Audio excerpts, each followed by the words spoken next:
Pemerintah secara resmi melarang mudik Lebaran 2021 mulai 6 hingga 17 Mei mendatang. Keputusan larangan mudik ini diambil dengan pertimbangan masih tingginya kasus COVID-19 secara nasional. Menteri Perhubungan Budi Karya Sumadi memperingatkan sanksi tegas bagi yang melanggar aturan mudik. Ini menyarankan agar Bapak Ibu tidak meneruskan rencana untuk mudik dan tinggal di rumah. Kita juga melihat bahwa adanya penggunaan kendaraan pribadi, bahkan mobil, bis plat hitam, truk plat hitam, kita akan melakukan tindakan tegas. Namun, di tengah larangan mudik, tempat wisata di berbagai daerah masih diizinkan untuk beroperasi. Menteri Pariwisata dan Ekonomi Kreatif Sandiaga Uno menyebut, Kemenko Pembangunan Manusia dan Kebudayaan telah memberikan restu kepada Kemenparkraf membuka objek wisata lokal selama libur Lebaran, meski dengan penerapan protokol kesehatan. Sudah meniadakan mudik. Nah, kami harus melakukan reposisi sehingga wisata-wisata lokal seperti staycation, nanti saya akan duduk dengan Mas Haryadi bagaimana masyarakat yang ada di Jakarta dan tidak mudik itu bisa kita berikan semacam insentif untuk tinggal di hotel dalam konsep staycation dengan protokol kesehatan yang ketat dan disiplin. Beberapa destinasi rekreasi itu dipastikan harus protokol kesehatan yang ketat dan disiplin. 3M, 3T, vaksinasinya kita genjot, sehingga dengan meniadakan mudik ini tidak terlalu berdampak secara signifikan yang menambah beban dari sektor yang 1 tahun ini sudah betul-betul dalam keadaan sangat memprihatinkan. Mengatasi penyebaran COVID-19 sekaligus menjaga geliat perekonomian bukan perkara mudah. Namun adanya larangan akan aktivitas mudik tetapi mengizinkan tempat wisata buka meski ada pembatasan akan membingungkan masyarakat. Ketua DPR pun meminta Presiden konsisten dengan kebijakan terkait pengendalian mobilitas warga. Puan Maharani mengatakan, tidak boleh ada lagi kebijakan yang membingungkan masyarakat. Siapkan mekanismenya, sumber daya manusianya, supaya penerapan dan pengawasan di lapangan konsisten. Jangan sampai masyarakat yang sudah berkorban tidak mudik, sudah mengikuti aturan, justru kecewa karena orang lain melanggar, tapi tidak ditindak karena tidak ada payung hukumnya.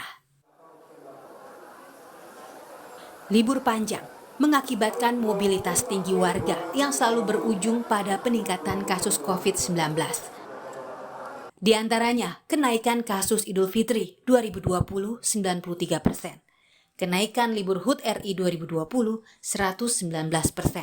Kenaikan kasus Oktober 2020 95%.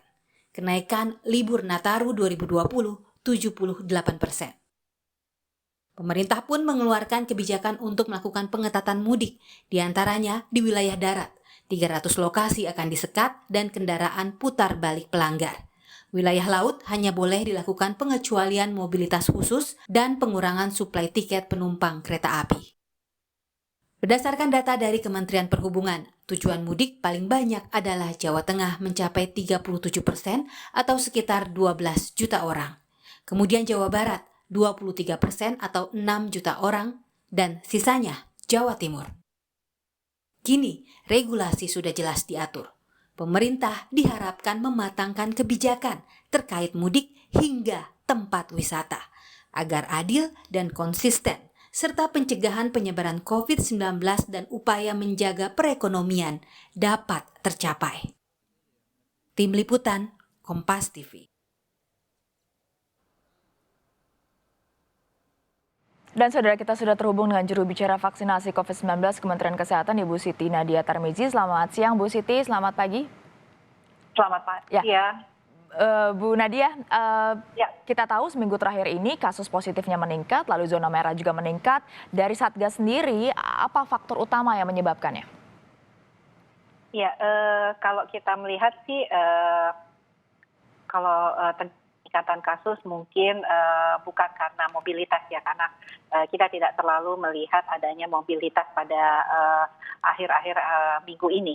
Tetapi tentunya mungkin sedikit mengendornya protokol kesehatan itu mungkin menjadi salah satu penyebab terjadinya jumlah kasus yang sedikit menaik. Tetapi sebenarnya ini masih di bawah dari angka yang sebelumnya yang kita alami di awal Januari ya. Kalau sekarang kan kematian itu sudah antara 50 sampai 70 per hari. Kemudian kalau kita melihat angka kesakitan pun ini kan juga masih di bawah 5.000 yang dimana sebelumnya kita tahu di Januari itu 10.000 bahkan sampai dengan 14.000. Jadi penurunan itu masih ada trennya. Bu Nadia, mobilitas tinggi yang akan bisa menyebabkan kasus semakin meningkat. Tapi perilaku seperti apa? Apakah karena tempat wisata atau aktivitas makan bersama atau apa biasanya yang sangat berkontribusi untuk meningkatkan kasus positif? Ya, sebenarnya untuk yang berkontribusi terhadap kemungkinan adanya peningkatan kasus positif adalah tentunya mobilitas ya. Mobilitas ini kan karena semakin banyak orang yang kemudian berpindah dari satu daerah ke daerah lain, bertemu dengan orang lain, ini sih yang menyebabkan bisa terjadinya peningkatan penularan tersebut ya. Nah tentunya kalau terkait kalau misalnya makan bersama, kita tahu bahwa ada protokol kesehatan yang tentunya harus kita jaga. Artinya pertama kalau kita mau makan tentunya harus satu keluarga saja ya, bukan keluarga besar. Dan tetap tentunya kalau kita melihat kalau kita makan di tempat umum itu harus ada jaga jarak ya tentunya. Nah hal-hal ini yang tentunya menjadi perhatian untuk kita membatasi. Tetapi kita tidak bisa secara langsung untuk melihat apakah pengaruh yang mana yang paling berkontribusi. Bu Nadia, masalahnya adalah sebentar lagi bulan puasa, lalu ternyata beberapa daerah ada yang mengizinkan untuk bisa buka puasa bersama. Anda melihat ini keputusan yang tepat? Ya, yang pertama adalah kita harus melakukan fungsi pencegahan ya. Kita tahu bahwa kalaupun sebuah daerah akan melakukan kegiatan seperti buka puasa bersama, artinya pada tempat itu harus betul-betul diperhatikan protokol kesehatan.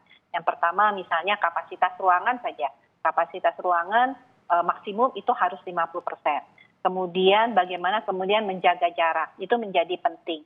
Kemudian juga bagaimana melakukan desinfeksi pada ruangan tersebut, itu juga yang harus diperhatikan. Jadi pada prinsipnya adalah kita melakukan upaya-upaya pencegahan ya dengan memastikan protokol kesehatan itu betul-betul dijalankan ya. Termasuk juga misalnya nanti pegawai atau pekerja restoran tersebut betul-betul konsisten menggunakan masker, kemudian akan menggunakan face shield, juga mencuci tangan dan menjaga jarak juga menjadi penting. Bu Nadia, kita tahu proses vaksinasi sudah berjalan. Boleh digambarkan kembali mungkin Bu Nadia dijelaskan seperti apa risiko jika seseorang yang sudah divaksin tapi tidak taat protokol kesehatan? Ya, pertama kita tahu bahwa kita ini masih dalam situasi pandemi COVID-19.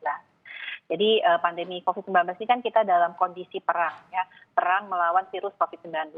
Nah tentunya perang melawan virus COVID-19 ini kita harus gunakan berbagai cara. Nah kita tahu bahwa vaksinasi adalah salah satu cara, tetapi kita tidak boleh meninggalkan 3M dan 3T tadi. Sehingga tentunya pada saat kita sudah mendapatkan vaksin, apalagi kalau vaksin itu baru dosis pertama ya, jelas antibodi yang terbentuk tidak optimal.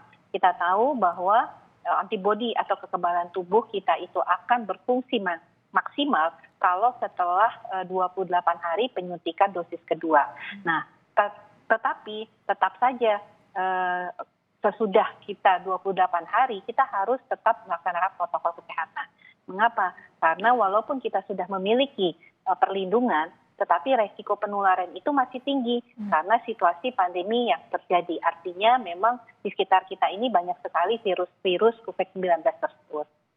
Itu yang menjadi catatan. Jadi walaupun sudah divaksin, apalagi yang juga belum, tetap harus semuanya taat protokol kesehatan supaya kita bisa memerangi COVID-19 ini. Terima kasih banyak Ibu Siti Nadia, juru bicara vaksinasi COVID-19 Kementerian Kesehatan sudah bergabung di Kompas Siang. Sehat selalu Bu Nadia.